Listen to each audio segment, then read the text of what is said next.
आज सुनते हैं कार्तिक पूर्णिमा व्रत कथा। तो एक बार बोलिए प्रेम से विष्णु भगवान की जय, लक्ष्मी माता की जय। एकादशी की भांति ही पूरे वर्ष में 12 पूर्णिमा व्रत आते हैं।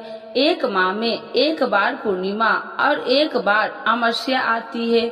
यह दोनों तिथि 15 दिनों के अंतराल के बीच आती है। पूर्णिमा व्रत का हिंदू धर्म में बेहद ही खास महत्व होता है। यदि आप कोई शुभ कार्य करने की सोच रहे हैं तो बिना किसी मुहूर्त के पूर्णिमा तिथि के दिन उस कार्य को कर सकते हैं। पूर्णिमा के दिन आसमान में पूरा चांद दिखाई देता है। तो आइए जानते हैं पूर्णिमा व्रत की कथा। द्वापर युग में यशोदा माँ ने श्री कृष्ण से कहा, हे कृष्ण, तुम सारे संसार के उत्पकर्ता, पालनहारी और संहार करता हो। आज मुझे कोई ऐसा व्रत बताओ जिसको करने से मृत्यु लोक में भी स्त्रियों को विधवा होने का भय न रहे तथा यह व्रत सभी मनुष्यों की मनोकामना पूर्ण करने वाला हो। श्री कृष्ण कहने लगे, हे माता, तुमने अति सुंदर प्रश्न किया है। मैं तुम्हें ऐसे एक व्रत के बारे में विस्तार से बताता हूँ। सौभाग्य की प्राप्ति के लिए स्त्रियों को 32 पूर्णिमा व्रत करना चाहिए। इस व्रत को करने से स्त्री को सौभाग्य की प्राप्ति होती है। यह व्रत अत्यंत सौभाग्य देने वाला और भगवान शिव के प्रति भक्ति को बढ़ाने वाला है। यशोदा जी कहने लगे कि हे कृष्ण, प्रथम इस व्रत को मृत्यु लोक में किसने किया था, इसके विषय में विस्तार से मुझसे बताओ। श्री कृष्ण कहने लगे कि इस भूमंडल पर अनेक प्रकार के रत्नों से परिपूर्ण कार्तिका नाम की एक नगरी थी। वहाँ चंद्रहास नामक राजा राज्य करता था। उसी नगर में धनेश्वर नाम का एक ब्राह्मण था और उसकी स्त्री अति सुशीला रूपवती थी। दोनों ही उस नगर में बड़े प्रेम से रहते थे। घर में धन्य धान्य आदि की कोई कमी नहीं थी, परंतु उनको बहुत बड़ा दुख था कि उनकी कोई संतान नहीं है। एक समय एक बड़ा योगी उस नगर में आया। वह योगी उस ब्राह्मण के घर को छोड़कर अन्य सभी घरों से भिक्षा लेकर भोजन किया करता था। रूपवती से कभी भिक्षा नहीं लेता था। एक दिन वह योगी रूपवती से भिक्षा न लेकर किसी अन्य घरों से भिक्षा लेकर गंगा किनारे जाकर भिक्षण को प्रेम पूर्वक ग्रहण करने लगा कि धनेश्वर ने योगी का यह सब कार्य देख लिया। अपनी भिक्षा के अनादर से दुखी होकर धनेश्वर योगी से बोला, हे महात्मा, आप सब घरों से भिक्षा लेते हैं, परंतु आप मेरे घर की भिक्षा कभी नहीं लेते, इसका क्या कारण है? योगी ने कहा, निसंतान के घरों की भिख पतितों के अत्र के तुल्य होता है, और जो पतितों का अत्र खाता है वह भी पतित हो जाता है। क्योंकि तुम निसंतान हो, इसीलिए पतित हो जाने का भय से मैं तुम्हारे घर की भिक्षा नहीं लेता। धनेश्वर योगी यह बात सुनकर बहुत दुखी हुआ और हाथ जोड़कर योगी के पैरों में गिर गया और कहने लगा, हे महाराज, यदि ऐसा है तो आप पुत्र प्राप्ति का उपाय बतलाइए। आप सर्वज्ञानी है, मुझ पर कृपा कीजिए। हे भगवान, मेरे घर में धन की कोई कमी नहीं है, परंतु मैं पुत्र न होने का कारण अत्यंत दुखी हो। आप मेरे इस दुख का हरण करें, सामर्थ्यवान है। यह सुनकर योगी कहने लगे, हे ब्राह्मण, तुम चंडी की आराधना करो। आकर उसने अपनी पत्नी से सब बात कह और स्वयं तप करने के लिए वन में चला गया। वन में जाकर उसने चंडी की उपासना की और उपवास किए। चंडी ने 16वें दिन उसको स्वप्न में दर्शन दिया और कहा, हे धनेश्वर, जा, तेरे घर पुत्र होगा, परंतु वह 16 वर्ष की आयु में ही मृत्यु को प्राप्त हो जाएगा। यदि तुम दोनों पति पत्नी 32 पूर्णमासियों का व्रत विधि पूर्वक करेगो तो यह दीर्घायु हो जाएगा। जितनी तुम्हारी सामर्थ्य हो आटे के दिए बनाकर शिव जी भगवान का पूजन करना, परंतु पूर्णमासी के व्रत 32 होने चाहिए। प्रातः काल होने पर इस स्थान के समीप तुम्हें आम का वृक्ष दिखाई देगा। उस पर चढ़कर तुम एक फल तोड़कर शीघ्र ही अपने घर चले जाना और अपनी पत्नी से सब बात कहना। ऋतु स्नान के पश्चात वह स्वच्छ होकर श्री शंकर भगवान का ध्यान करके उस फल को खा लेगी। शंकर भगवान की कृपा से उसको गर्भ हो जाएगा। जब वह ब्राह्मण प्रातः काल उठा तो उसने एक स्थान के पास ही आम का वृक्ष देखा, जिस पर एक अत्यंत सुंदर आम का फल लगा हुआ था। उस ब्राह्मण ने उस आम के वृक्ष पर चढ़कर फल को तोड़ने की प्रयत्न किया, परंतु वृक्ष पर कई बार प्रयत्न करने पर भी वह चढ़ नहीं पाया। तब उस ब्राह्मण को बहुत चिंता हुई। तब विघ्न विनाशक श्री गणेश भगवान की वंदना करने लगा। हे दया निधान, अपने भक्तों के विघ्नों का नाश करने के, उनके मंगल कार्यों को करने वाले, दुष्टों का नाश करने वाले, रिद्धि सिद्धि प्रदान करने वाले, आप मुझ पर कृपा करके इतना बल दे कि मैं अपने मनोरथ को पूरा कर सकूं। इस प्रकार श्री गणेश जी की प्रार्थना करने पर उनकी कृपा से धनेश्वर वृक्ष पर चढ़ गया और उसने सुंदर आम के फलों को तोड़ लिया। और धनेश्वर ने सोचा, जो वरदान से फल मिला है वह यही है और कोई फल तो दिखाई नहीं दे रहा। उस धनेश्वर ब्राह्मण ने जल्दी से घर जाकर अपनी पत्नी को वह फल दे दिया और उसकी पत्नी ने अपने पति के कहे अनुसार उस फल को खा लिया और वह गर्भवती हो गई। देवी जी की असीम कृपा से उससे एक अत्यंत सुंदर पुत्र पैदा हुआ, जिसका नाम उन्होंने देवी दास रखा। माता पिता के हर्ष और शोक के साथ वह बालक शुक्ल पक्ष की चंद्रमा के भांति वह बालक अपने पिता के घर में बड़ा होने लगा। भवानी की कृपा से वह बालक बहुत ही सुंदर, सुशील, विद्या पढ़ने में बहुत ही निपुण हो गया। दुर्गा जी की आज्ञा अनुसार उसकी माता 32 पूर्णमासी का व्रत रखना आरंभ कर दिया, जिससे उसका पुत्र बड़ी आयु वाला हो जाए।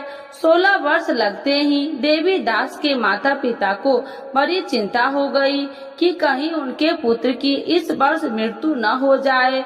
इसीलिए उन्होंने अपने मन में विचार किया कि यदि यह दुर्घटना उनके सामने हो गई तो वह कैसे सहन करेंगे। इसीलिए उन्होंने देवी दास के मामा को बुलाया और कहा, हमारी एक बहुत बड़ी इच्छा है कि देवी दास 1 वर्ष तक काशी में जाकर विद्या अध्ययन करे और उसको अकेला भी कभी नहीं छोड़ना चाहिए। इसीलिए साथ में तुम चले जाओ और 1 वर्ष के पश्चात इसको वापस ले आना। सब प्रबंध करके उसके माता पिता ने काशी जाने के लिए देवी दास को एक घोड़े पर बैठाकर उसके मामा के साथ भेज दिया, परंतु यह बात उसके मामा या किसी और से नहीं बताई। धनेश्वर तथा उसकी पत्नी ने अपने पुत्र की मंगल कामना दीर्घायु के लिए भगवती दुर्गा की आराधना और पूर्णमासियों का व्रत करना आरंभ कर दिया। इस प्रकार बराबर 32 पूर्णमासी के व्रत को उन्होंने पूरा किया। कुछ समय पश्चात एक दिन वह मामा और भांजा मार्ग में रात में बिताने के लिए किसी गांव में ठहरे हुए थे। उस दिन उस गांव में ब्राह्मण की अत्यंत सुंदर, सुशीला और गुणवती कन्या का विवाह होने वाला था। जिस धर्मशाला के अंदर वर और उसकी बारात ठहरी थी, उसी धर्मशाला में देवी दास और उसके मामा भी ठहरे हुए थे। संयोगवश कन्या को तेल आदि चढ़ाकर मंडप आदि का कार्य किया गया। तो लगन के समय वर को धनुवात हो गया। इसीलिए वर के पिता ने अपने कुटुंबियों से विमर्श करके निश्चय किया कि यह देवी दास मेरे पुत्र जैसा ही सुंदर है, मैं इसके साथ ही लगन करवा दूं और बाद में विवाह के अन्य कार्य मेरे लड़के के साथ ही हो जाएगा। ऐसा सोचकर देवी दास के मामा से जाकर बोला कि तुम थोड़ी देर के लिए अपना भांजा हमें दे दो, जिससे विवाह के लगन का सब कार्य सुचारू रूप से हो सके। तब देवी दास का मामा कहने लगा, जो कुछ भी वधू पक्ष की कन्या दान के समय वर को मिले वह सब हमें दे दिया जाए, तो मेरा भांजा इस बारात में दूल्हा बन जाएगा। यह बात वर के पिता ने स्वीकार कर लेने पर उसने अपना भांजा वर बनने के लिए भेज दिया और उसके साथ सब विवाह कार्य विधि पूर्वक संपन्न हो गए। पत्नी के साथ वह भोजन करने लगा तो अपने मन में सोचने लगा कि न जाने यह किसकी स्त्री होगी। वह एकांत में यही सोच सोचकर अपने कर्म श्वास छोड़ने लगा और उसकी आंखों से आंसू भी आ गए। तब लड़की ने पूछा, क्या बात है, आप इतने उदासीन व दुखी क्यों हो रहे हैं? तब उसने सब बात जेवर के पिता और उसके मामा के हुई थी लड़की को बता दी। तब कन्या कहने लगा कि यह ब्राह्मण विवाह के विपरीत कैसे हो सकता है? देव ब्राह्मण और अग्नि के सामने मैंने आपको ही अपना पति माना है, इसीलिए आप ही मेरे पति हैं। मैं आपकी ही पत्नी रहूंगी, अन्य किसी की कदापि नहीं। देवी दास ने कहा, ऐसा मत करिए, क्योंकि मेरी आयु बहुत कम है। मेरे पश्चात आपकी क्या गति होगी? इन बातों को अच्छी तरह विचार कर लो। परंतु वह दृढ़ विचार वाली कन्या थी। वह बोली, जो आपकी गति होगी वह मेरी गति होगी। स्वामी, आप उठिए और भोजन कीजिए, आप निश्चय ही भूखे होंगे। तब देवी दास और उसकी पत्नी ने भोजन किया तथा शेष रात्रि वह सोते रहे। प्रातः काल देवी दास ने अपनी पत्नी को 3 नागों से जड़ी हुई एक अंगूठी दे दी, एक रुमाल दिया और बोला, हे प्रिय, इसे लो और संकेत समझकर स्थिर चित हो जाओ। मेरा मरण और जीवन जानने के लिए एक पुष्ट वाटिका बना लो, उसमें सुगंधित वाली एक नववालिका लगाओ, उसको प्रतिदिन जल से सींचा करो और आनंद के साथ खेलो कूदो और उत्सव मनाओ। जिस समय और जिस दिन मेरा मृत्यु होगा यह फूल सूख जाएगा और जब वह फिर से हरे हो जाएंगे तो समझ लेना मैं जीवित हूँ। यह बात निश्चय करके समझ लेना, उसने कोई भी संशय नहीं है। इतना कहकर देवी दास वहाँ से चला गया। प्रातः काल होते ही वहाँ पर गाजे बाजे बजने लगा और जिस समय विवाह कार्य समाप्त करने के लिए वर तथा सब बाराती मंडप में आए तो कन्या ने वर को भली प्रकार से देखकर अपने पिता से कहा, यह मेरा पति नहीं है, मेरा पति वही है जिसके साथ रात्रि में मेरा पानी ग्रहण हुआ था, इसके साथ मेरा विवाह नहीं हुआ। यदि वह वही पुरुष है तो बताइए कि मैंने इसको क्या दी। वधू पक्ष और कन्या पक्ष कन्यादान के समय जो आभूषण आदि दिए गए थे वो दिखाइए तथा रात में क्या गुप्त बातें मैंने इनसे कही वह सब सुनाइए। पिता ने उसके कहे अनुसार वर को बुलाया। कन्या की यह सब बातें सुनकर वह कहने लगे, मैं कुछ भी नहीं जानता। इसके पश्चात लज्जित होकर वह अपना सा मुंह बनाकर चला गया और सारी बात भी अपमानित होकर वहां से लौट गई। भगवान श्री कृष्ण बोले, हे माता, इस प्रकार देवी दास काशी विद्या अध्ययन के लिए चला गया। जब वह कुछ समय बीत गया तो काल से प्रेरित होकर एक सर्प रात्रि के समय उसको डसने के लिए वहां पर आया। उस विस्तार के प्रभाव से उसके शयन का स्थान चारों ओर से विष की ज्वाला से विषैले हो गया, परंतु व्रत के प्रभाव से उसको काट नहीं पाया, क्योंकि पहले ही उसकी माता ने 32 पूर्णमासी का व्रत रखा था। इसके बाद मध्याह्न के समय स्वयं काल वहाँ आया और उसके शरीर से प्राण को निकालने का प्रयत्न करने लगा, जिससे वह मूर्छित होकर पृथ्वी पर गिर गया। उसी समय माता पार्वती के साथ भगवान शंकर वहां आ गए। उसको मूर्छित दशा में देखकर माता पार्वती जी ने शंकर जी से प्रार्थना की, हे महाराज, इस बालक की माता ने पहले ही 32 पूर्णिमा का व्रत पूरा किया था, जिसके प्रभाव से आप इसको प्राण दान दे। भवानी के कहने पर भक्त वत्सल भगवान शिव जी ने उसको प्राण दान दे दिया। इस व्रत के प्रभाव से काल को भी पीछे हटना पड़ा और देवी दास स्वयं होकर बैठ गया। उधर उसकी पत्नी उसके काल की परीक्षा किया करती थी। जब उसने देखा उस पुष्प वाटिका में पुष्प कुछ भी नहीं है तो उसको अत्यंत आश्चर्य हुआ, लेकिन जब वह जैसे ही हरी भरी हो गई तो वह जान गई कि सब उसका पति ठीक ठाक है, वह जीवित हो गया है। यह देखकर वह बहुत प्रसन्न हो उठी। अपने पिता से कहने लगे कि पिताजी, मेरा पति जीवित है, आप उनको ढूंढिए।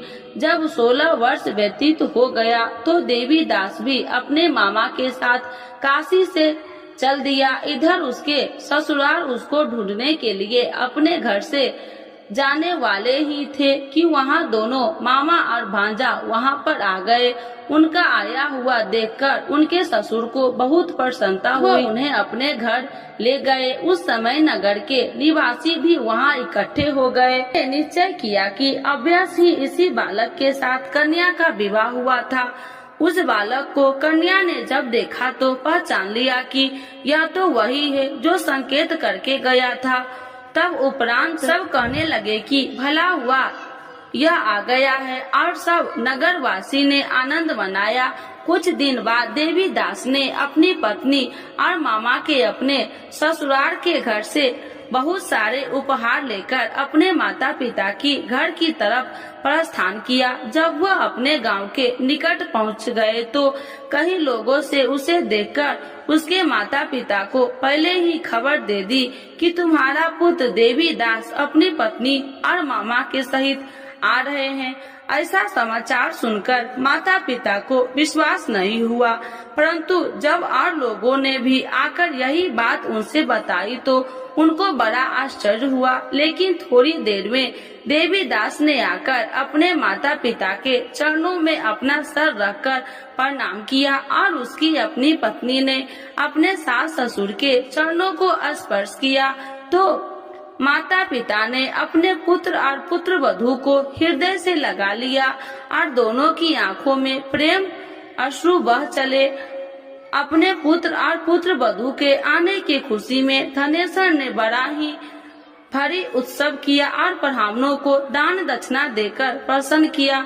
श्री कृष्ण भगवान कहने लगे कि इस प्रकार धनेश्वर 32 पूर्णमासी के व्रत के प्रभाव से पुत्रवान हो गया। जो भी स्त्री 32 पूर्णमासी के व्रत को करती है वे जन्म जन्मांतर के वैधव्य का दुख नहीं भोगती और सदैव सौभाग्यवती रहती है। तो एक बार बोलिए प्रेम से विष्णु भगवान की जय, लक्ष्मी माता की जय। पूर्णिमा व्रत के लाभ। किसी भी उपासक द्वारा पूर्णिमा व्रत करने से भगवान श्री विष्णु प्रसन्न होते हैं। पूर्णिमा व्रत करने वाले उपासक को जल्द ही संतान प्राप्ति होती है और संतान की दीर्घायु प्राप्त होता है। पूरी श्रद्धा से पूर्णिमा का व्रत करने से गृह कलेश दूर होते हैं। पूर्णिमा के व्रत करने से स्त्रियां सौभाग्यवती का वर प्राप्त होता है। इस व्रत को करने से मानसिक और शारीरिक कष्ट दूर होते हैं।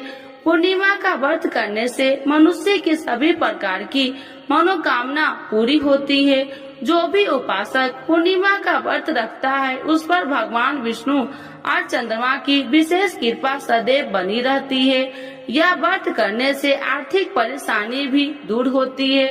पूर्णिमा व्रत की पूजा विधि। पूर्णिमा के दिन सुबह नहाकर स्वच्छ कपड़े पहने, जिसके बाद घर के मंदिर को अच्छे तरह से साफ कर गंगा जल छिड़काव करे। भगवान श्री विष्णु की मूर्ति पर हल्दी का तिलक लगाना चाहिए। भगवान श्री विष्णु के साथ माता लक्ष्मी का पूजन अवश्य तौर पर करना चाहिए। भगवान श्री विष्णु के समक्ष घी का दीपक जलाए, पुष्प चढ़ाए। रात को चंद्र उदय होने के बाद चंद्रमा को जल अर्पित करे। पूर्णिमा के व्रत किसकी पूजा करनी चाहिए? पूर्णिमा के व्रत में विष्णु भगवान की पूजा करनी चाहिए। पूर्णिमा के व्रत कितने करने चाहिए? पूर्णिमा के 32 व्रत करने का संकल्प लेना चाहिए। पूर्णिमा के दिन क्या नहीं खाना चाहिए? पूर्णिमा के दिन प्याज लहसुन नहीं खाना चाहिए। तो एक बार बोलिए प्रेम से कृष्ण भगवान की जय, विष्णु भगवान की जय, लक्ष्मी माता की जय। पूर्णिमा पर लक्ष्मी नारायण व्रत करने का बहुत महत्व है। भगवान विष्णु की पूजा करने से सभी शारीरिक दुखों का नाश होता है और सुखों की प्राप्ति होती है।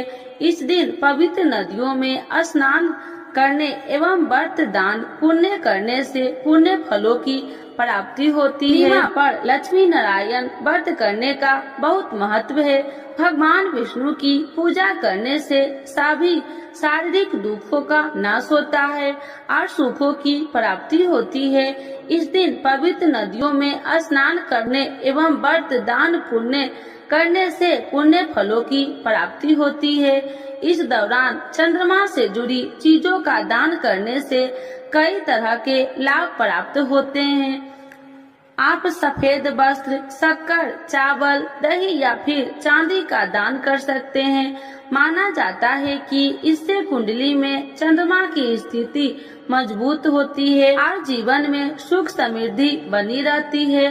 पूर्णिमा के दिन चंद्र देव अपनी पूर्ण कला से युक्त होते हैं। इसका प्रभाव सीधे व्यक्ति के मन और शरीर पर पड़ता है। इस दिन चंद्र पूजन से व्यक्ति की मानसिक और आर्थिक स्थिति ठीक होती है, क्योंकि ज्योतिष में चंद्रमा को द्रव्य और मन का कारक कहा गया है। पूर्णिमा व्रत की पूजा विधि: इस दिन सूर्योदय से पूर्व स्नान कर उगते हुए सूर्य को जल दे और इसके बाद भगवान लक्ष्मी नारायण के सामने हाथ में अक्षत, जल, पूजा की सुपारी और जल लेकर व्रत का संकल्प ले। पूजा के लिए पूर्व की ओर मुख कर बैठे जाए और एक चौकी पर लाल और पीला वस्त्र बिछा लेकर लक्ष्मी नारायण को आसन दे। पीला कपड़ा दाहिना और बिछाकर विष्णु जी को स्थापित करे और लाल कपड़ा बाएं ओर बिछाकर देवी लक्ष्मी को विराजित करे। इसके बाद लाल, सफेद और पीले पुष्प अर्पित करते हुए विधि विधान से पूजन करे। संभव हो तो देवी लक्ष्मी को कमल का पुष्प अर्पित करे। इसके बाद मखाने की खीर, आटे की पंजरी या शुद्ध घी से बने मिष्ठान का भोग लगाए। आरती के बाद लक्ष्मी नारायण व्रत की कथा श्रवण या वाचन करे। पूर्णिमा तिथि पर व्रत रखकर विधिवत विष्णु जी का पूजन करने और चंद्रमा को अर्घ्य देने से आपके घर में सुख समृद्धि बनी रहेगी। यह तिथि माता लक्ष्मी को भी अत्यंत प्रिय है, इसीलिए इस दिन श्री हरि के साथ माता लक्ष्मी पूजन करने से दरिद्रता का नाश होता है। धार्मिक मान्यता है कि व्रत के प्रभाव से मनुष्य की समस्त मनोकामनाओं की पूर्ति होती है। इस व्रत को करने से धन संपत्ति, सुख, वैभव और वृद्धि होती है। इस व्रत को गृहस्थ ही नहीं अविवाहितों को भी करना चाहिए। इससे उन्हें संयोग जीवन साथी की प्राप्ति होती है। तो एक बार बोलिए प्रेम से लक्ष्मी नारायण भगवान की जय।